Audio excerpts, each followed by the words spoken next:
या देशामध्ये आता मला असं वाटतं की परिवर्तनाची सुरुवात हे योग करते किंवा संवेदनहीन सरकार अशा प्रकारचे आता मोदी सरकारची परिस्थिती आहे। गेली 20 दिवस जे आंदोलन सुरू होतं सारी चर्चाही झाली।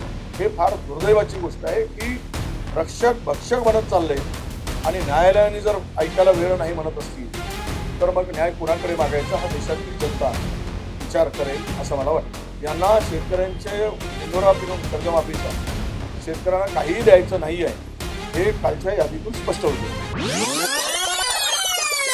झालंय। तसं भवितव्य त्याला सुरक्षित वाटत नाही।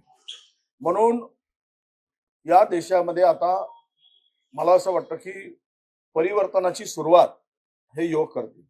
बघा कोण सत्तेत यावं कोण सत्तेत येऊ नये हा प्रश्न आहे, पण ज्या वेळेस तरुणाच्या भविष्याचा प्रश्न येतो आणि ते आंदोलन करतात तर संवेदना या कशा मेलेल्या आहेत या सरकारच्या किंवा संवेदनहीन सरकार अशा प्रकारचे आता मोदी सरकारची परिस्थिती आली आहे। गेली 20 दिवस जे आंदोलन सुरू होतं सारी चर्चाही झाली नाही आणि त्या पार्श्वभूमीवर मोर्चा निघाला आणि इतक्या त्या मुलांना ज्या पद्धतीनं पोलिसांनी बळाचा वापर करून दणुकेशाहीचा वापर करून बदलून काढलं म्हणजे खरं म्हणजे हे काय आहे, लोकशाही आहे की नाही? बरं त्या मुलांच्या हातात शस्त्र नव्हते, मुलांच्या हातात बंदुका नव्हत्या। शांततेच्या मार्गाने आंदोलन करणाऱ्या मुलांना अमानुषपणे ठोकणं हे कुठल्या लोकशाही याच्यामध्ये पडते? ज्यांना म्हणजे आंदोलनाचा हक्क सुद्धा हिरावण्याचं काम जर हे सरकार करत असेल तर यांना या देशामध्ये हुकुमशाही आणायची आहे, लोकशाही यांना संपवायची आहे। म्हणूनच राहुल गांधी हा विषय घेऊन काल त्यांची प्रेस झाली, त्यांनी आंदोलन केलं। आम्ही महाराष्ट्रामध्ये आंदोलन करतो आहोत। तालुक्याच्या ठिकाणी पालक विद्यार्थी रस्त्यावर येत आहेत। हे जरा मोदी सरकारने समजून घेतलं पाहिजे, महाराष्ट्रातील फडणवीस सरकारने समजून घेतलं पाहिजे की यांच्या भावनाशी तुम्ही खेळू नका, त्यांचं म्हणणं ऐका, त्यावर काय तोडगा काढत असेल तर त्याच्यावर प्रश्न निर्माण झाले ते चर्चेतून सोडवा, ही भूमिका सरकारची असायला पाहिजे।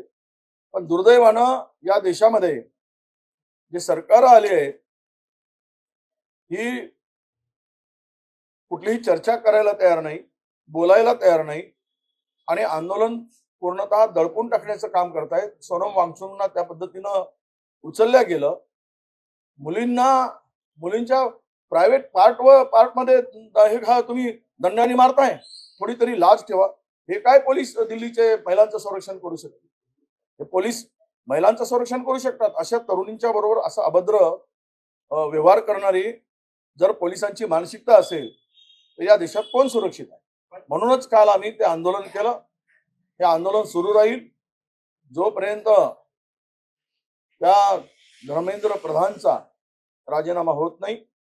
आता राहुलजींनी सांगितलंय की धर्मेंद्र प्रधान बरोबर गृह विभागाच्या अमित शहानी सुद्धा राजीनामा दिला पाहिजे। हे राहुलजींनी त्यांची मागणी केली। आज सभागृहामध्ये जर हे मान्य असतील, 5 अटी दिल्यात त्या मान्य असतील तरच आम्ही चर्चा करू सभागृहात, अशी भूमिका ठेवली आहे।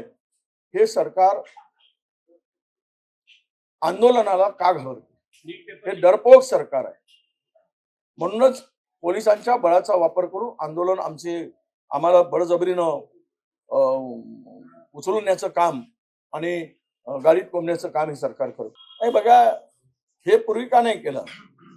आणि काय होतं एवढा पाठीमागे त्या धर्मेंद्र प्रसादच्या काय उभे राहतील? त्या खुर्चीवर बसून जर तो गेल्या 10 वर्षामध्ये किती वेळा पेपर फुटलाय हे पुराव्यानिशी राहुलजींनी सांगितलं कालच्या प्रेस कॉन्फरन्समध्ये। इतक्या वेळा पेपर फुटतो कसा? आणि याचा अर्थ असा आहे की सरकार त्यामध्ये सहभागी आहे आणि हे सरकार मिळून हुशार विद्यार्थ्यांचा गळा घोटतंय, गरीब विद्यार्थ्यांचा गळा घोटतंय। जे पैसेवाले आहेत त्यांनीच डॉक्टर व्हावं, सामान्य कुटुंबातील गरीबातील डॉक्टर होऊ नये अशी त्यांची भूमिका आहे। नाही आनंद आहे, उशिरा सुचलेलं शहाणपण आहे, पण येत आहेत। आता वय झालेलं आहे त्यांचं, त्यावर आम्ही काही फार बोलणार नाही। पण मौन आंदोलन करताय तर आम्हाला किमान अण्णा हजारेंच्या ज्या संदर्भात चर्चा होत्या की आता अण्णा हजारे कोण आहेत, काय आहेत, पुन्हा कशामुळे शांत झाले, त्यावर मात्र आता पूर्णविराम लागेल. हे बघा, ज्युडिशरीचा विश्वास सामान्य माणसाचा ढळू नये, न्याय व्यवस्थेवरचा विश्वास सामान्य आणि भारतीय लोकांचा ढळू नये, कमी होऊ नये, याची जबाबदारी ही सर्वोच्च न्यायालयाची आहे.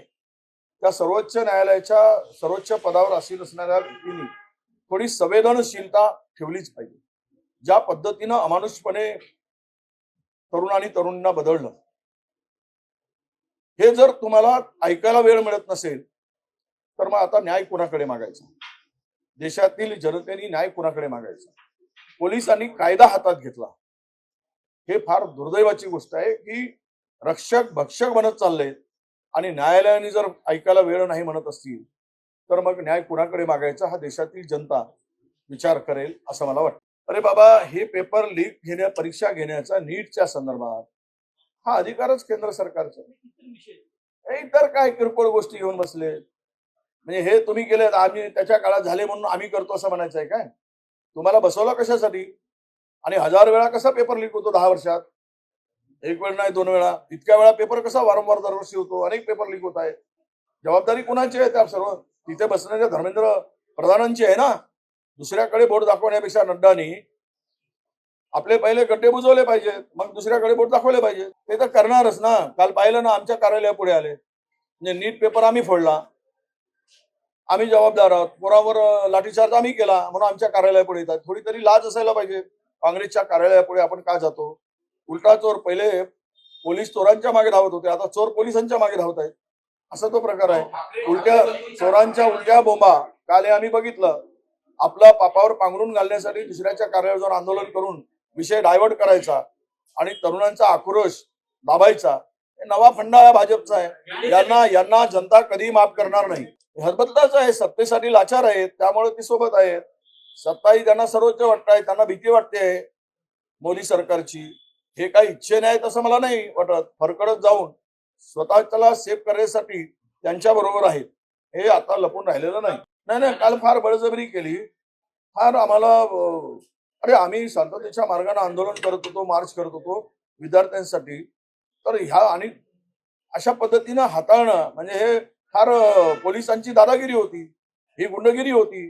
मला ज्या पद्धतीनं उचललं आणि गाडीमध्ये धक्का दिला, माझ्या खांद्याला रात्री मला खूप त्रास होत होता, मला झोप लागत नव्हती रात्री, एवढा मला माझे खांदे दुखत होते, एवढ्या अमानुषपणे उचलून टाकण्याचं काम केलं. ही पद्धत नाही. या पद्धतीनं तुम्हाला आवाज कोणाचा दाबता येत नाही, पण लोकशाही यांना मान्यच नाही आहे. त्यामुळे हुकुमशाही पद्धतीनं सरकार चालवली जात आहे आणि लोकशाहीचा गळा घोटला जातोय. बघा ना, आता तेवढंच राहिलं आहे. छोट्या गुन्ह्यामध्ये अडकवून आयुष्य उद्ध्वस्त करायचं काम जर पोलीस करत असतील, या देशामध्ये काय इंग्रज होते त्यावेळेस, इंग्रज होते किती, 200-250 इंग्रजांनी या देशावर राज्य केलं. हातात बंदुका कोणाच्या दिल्या? भारतीय माणसाच्या तरुणाच्या हातात बंदुका दिल्या, भरत्या करून घेतल्या. त्यांनीच भारतीय माणसाचा बळी घेतला. जलियनवाला बागमध्ये गोळ्या घालणारे कोण होते? इंग्रज कमी होते. सुरुवात जरी इंग्रजांनी एक गोळीची केली असली तरी बाकी मारणारे तर भारतीयच होते. आता तेच आहेत सत्तेत, इंग्रजाऐवजी दुसरे बसले आहेत. बंदुका मात्र भारतीय हाताच्या माणसात आहेत, भारतीय लोकांचा बळी घ्यायसाठी. नाही, त्याची भाषा काही कोणाला पटली नाही. राहुल गांधीच्या मागे देश उभा आहे, पण त्याला ज्या भाषेत तो बोलला ते चुकीचं आहे. त्याचं समर्थन, त्याच्या कमेंट्स बघा खाली, त्याची ऐशी तैशी केलेली आहे त्या मास्तरची. आणि तुला काय, तू सत्तेला बोल ना, आमच्या हातात काय आहे? आणि काय ते दुसऱ्या पार्टीचा, आमच्या पक्षाचा राहुलजी आदेश किंवा आमचे प्रदेशाध्यक्ष देतील किंवा आमचे राष्ट्रीय अध्यक्ष देतील, त्या पद्धतीनं आमचे नेते काम करतात. एवढी साधी अक्कल जर त्याला नसेल तर काय बोलायला गेलो? भेटायचं आता कोण कोणाला भेटतंय देशात, यावर मला अधिक भाष्य करायची गरज नाही. पण मला वाटतं की भेट असेल, कोणत्या पर्सनल कारणामुळे असेल त्यांची, त्यामुळं त्याला काही आपण ती राजकीयच भेट होती का असं काही आम्हाला माहित नाही. कदाचित ती राजकीय भेट होती की नाही हे काही दिवसानंतर कळेल, आज कळणार नाही.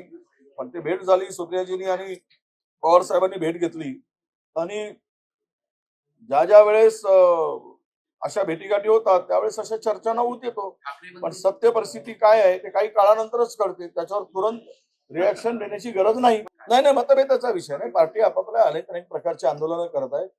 आम्ही राजाराम आंदोलन केलं, त्यांनी रामरक्षा आंदोलन केलं, सगळे वेगवेगळे आंदोलन सगळे आम्ही आणि त्यांचा पक्ष एक काय अशातला भाग नाही ना. आम्ही महात्मा गांधींच्या विचाराचा आम्ही राजाराम केलं, आंदोलन केलं. म्हणजे रघुपती राघव राजाराम पतित पावन सीताराम, त्यांनी रामरक्षा केली.